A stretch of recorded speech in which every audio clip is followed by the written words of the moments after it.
Well, it's one war, but the crisis has been far bigger than the battlefield. What began as a geopolitical flashpoint is rapidly turning into a multi-layered economic disruption. And that being said, energy, trade, food, inflation and growth are all under strain at the same time. So how is one conflict triggering 5 simultaneous crises? And how deep could the global economic impact go? Our next report explains that for you. Take a look. The global economic impact of the ongoing conflict is unfolding in multiple layers, starting with energy and trade.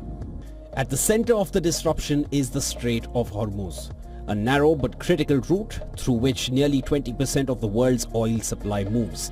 Any threat to this corridor immediately tightens global supply and pushes oil prices higher.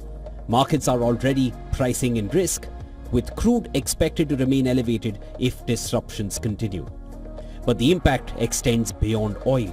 Shipping routes are being rerouted, tanker movements are slowing, and insurance costs are rising sharply due to heightened security concerns.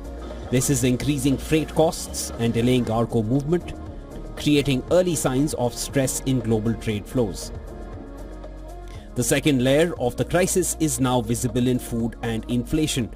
Energy prices directly influence agriculture, from fertilizer production to transportation. As fuel costs rise, fertilizer supply chains come under pressure, pushing up input costs for farmers. At the same time, higher logistics costs are making food more expensive to transport and distribute.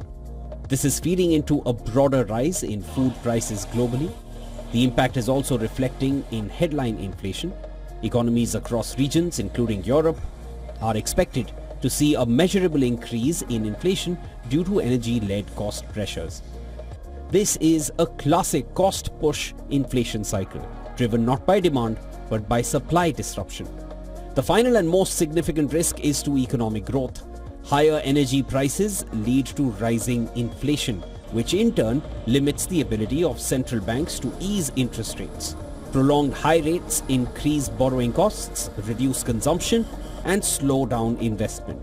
This creates a feedback loop, where supply shocks begin to impact overall economic activity. There are growing concerns that if the conflict persists, it could trigger a broader global slowdown.